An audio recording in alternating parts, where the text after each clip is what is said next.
amigos, bienvenidos una vez más a FHP Books. Yo soy Félix y hoy voy a hablar de una película llamada The Wild Bunch. Es una película del oeste dirigida en 1969 por Sam Peckinpah.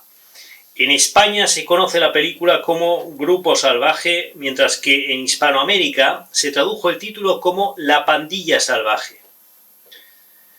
Se trata de una película del género western, como ya he comentado, pero dentro del subgénero, dentro del western hay varios estilos, hay varios subnichos, y en este caso la película que nos ocupa se trata de un western llamado crepuscular.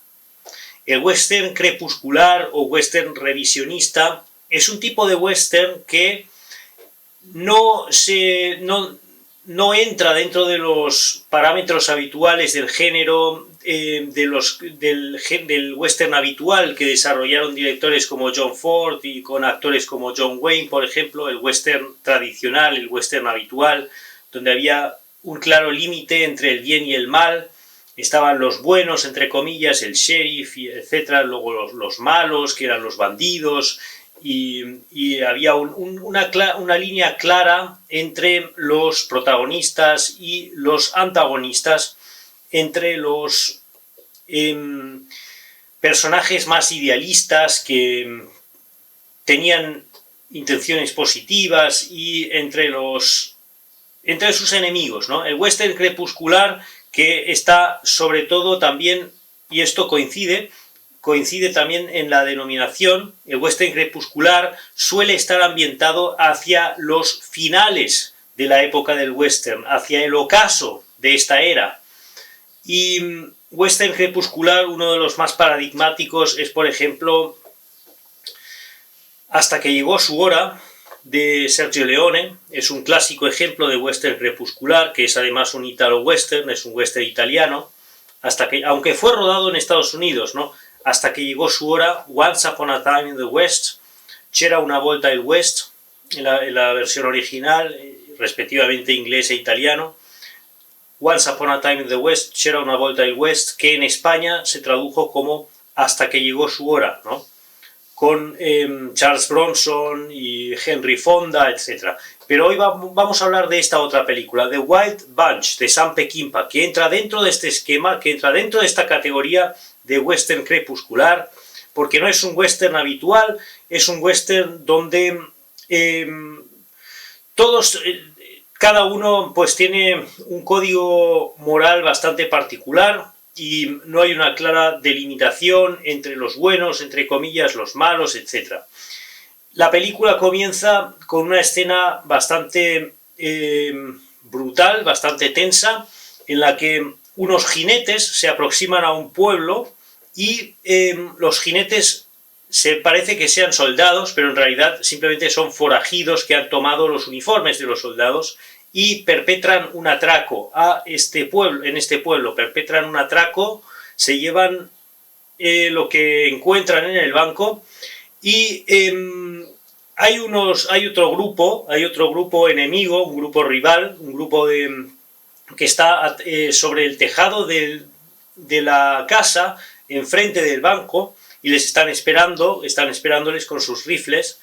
Y resulta que estos son cazarrecompensas, son un grupo de cazarrecompensas y tratan de liquidar y capturar a estos bandidos que acaban de cometer este atraco.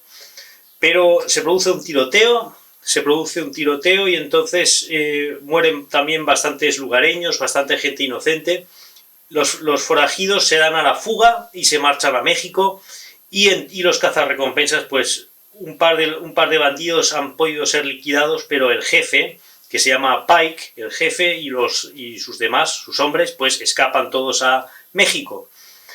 Y resulta que los cazarrecompensas, a su vez, son también delincuentes o exdelincuentes o expresidiarios, también ellos mismos han sido forajidos y ahora se dedican a ser cazarrecompensas y están sometidos a presión por una especie de cacique o gobernante local de ahí de Texas, que les dice que si no capturan a Pike y a sus hombres, pues ellos mismos, los cazarrecompensas, ellos mismos volverán a la cárcel en lugar de recibir una recompensa, pues recibirán un castigo. Entonces, este es el punto de partida de la película, que como veremos irán sucediendo más acontecimientos durante la trama. Es una película bastante larga, bueno, comparativamente larga, dura casi 2 horas y media. Hay películas de Sergio Leone, películas de este tipo que son aún más largas, pero esta película pues tiene un tono también bastante melancólico, tiene un tono bastante pesimista en cierto modo, porque vemos que los protagonistas, la mayor parte de los protagonistas, sobre todo Pike, pues ya son gente mayor, son hombres mayores, son hombres entrados en años, que lo único que quieren ya es dar su último golpe para retirarse, para vivir una especie de jubilación, para retirarse ya de la vida de fugitivos, de bandidos, de forajidos, y entonces pues están buscando la oportunidad de dar un último golpe para entonces ya retirarse. Y como vemos, no quiero ahora hacer spoilers, pero este atraco que ellos creen que les ha salido bien, pues se darán cuenta de que no han logrado lo que se proponían. Entonces tienen que dar un nuevo golpe para poder retirarse de una vez, y una vez en México entrar en contacto con un jefe militar local, un jefe militar del norte de México, el general Mapache. El general Mapache, que es un militar mexicano que está ahí, tiene su feudo, por así decirlo, tiene su feudo ahí en el norte de México, y es uno de los contendientes, una de las facciones dentro de la Revolución Mexicana, porque esta película, como digo, está ambientada en una época tardía, en una época ya en la que se estaba acabando la época del Antiguo Oeste. La película está ambientada en 1913, ya bastante avanzada la época, una época ya, entre comillas, moderna, ya en el siglo XX, ¿no? Porque la mayor parte de las películas western, la mayor parte de las películas del oeste, están ambientadas en las décadas de los 60 y 70 del siglo XIX, ¿no? 1865, por ahí, más o menos, la mayor parte de los westerns. Pero este western está ambientado ya en el siglo XX, está ambientado en 1913, en plena Revolución Mexicana, en la época de la Revolución Zapatista, de Pancho Villa y todas esas historias. Entonces el general Mapache es uno de los generales mexicanos, uno de los militares mexicanos involucrados en la Revolución Mexicana. Es un personaje ficticio, ¿no? Pero entra dentro de este contexto histórico. Entonces el Pike, ¿no? el jefe de la banda, y sus hombres pues se alían a el general Mapache. Y como digo, la mayor parte de los personajes, la mayor parte de los integrantes de la banda de Pike son bastante mayores, se quieren retirar, están cansados, y se les nota, ¿no? Sobre todo Pike, se nota que está cansado, se nota que ya no tiene ganas de seguir este tipo de vida, que quiere retirarse, está herido, tiene la pierna herida, ya no tiene esa fuerza, ya no tiene esa energía, ya no tiene ese agarre, y entre sus propios hombres pues ya algunos ya no le toman tan en serio, porque está ya un poco cansado, ¿no? Ya no tiene esa energía para liderar, y esto pues se nota en la película, se nota que tiene un tono bastante cansado ya, pero aún así la película tiene su potencia, porque es una película muy contundente, una película muy violenta, una película donde las escenas de tiroteos están sumamente bien rodadas, es una excelente guía de cámara, el camarógrafo, el montaje, todo lo que es relativo al montaje está hecho de manera espectacular, sobre todo en lo que respecta a los ángulos de cámara. Se ve la escena desde diferentes perspectivas, también hay algunas escenas de los tiroteos, sobre todo de las escenas de acción, donde se emplea la cámara lenta que resulta muy efectiva, no hay algunas tomas, algunos encuadres, algunas escenas que parcialmente están grabadas a cámara lenta, y luego vemos en esa misma escena, desde otras perspectivas, desde otros ángulos, sin la cámara lenta, ¿no? A ritmo normal. Y todo eso montado de forma espectacular, de forma visualmente arrolladora, impactante.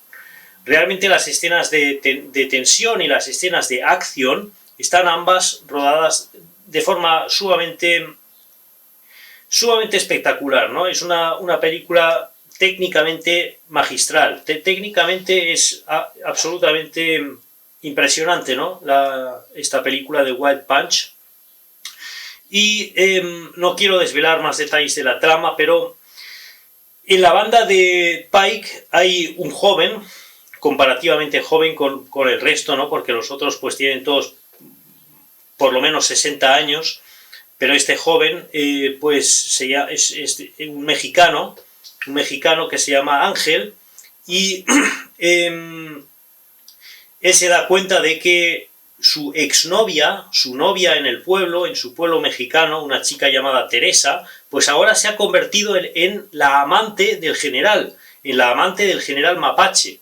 Entonces, pues esto lógicamente despierta sus celos, y la chica pues también le contesta de una forma bastante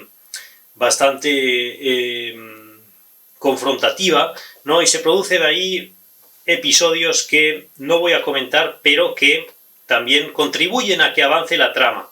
De todos modos, la banda de los cazarrecompensas pues está siguiéndole los talones a Pike y a su banda. El grupo de los cazarrecompensas de Thornton, que se llama Thornton, el líder de los cazarrecompensas, pues se van a México para tratar de capturar a estos bandidos, porque Thornton recibe un ultimátum de que si no captura a Pike y a su banda en el plazo de un mes, pues él mismo, Thornton y sus hombres volverán a la cárcel.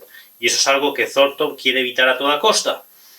Entonces, amigos, esta es más o menos la historia de The Wild Punch, la historia de esta película de Sam Peckinpah, que lo que he comentado antes, escenas parcialmente a cámara lenta, la violencia gráfica bastante explícita, todo esto es una característica fundamental, una característica particular, un ingrediente habitual del cine de Peckinpah.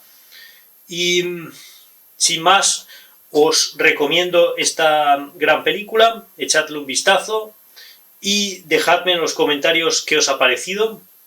Y si queréis leer más sobre esta película, si queréis saber más sobre esta película, echadle un vistazo a mi blog, porque para el momento en el que este vídeo esté publicado, para el momento en el que este vídeo ya esté disponible, mi crítica estará publicada también en mi blog efhpbooks.com/es.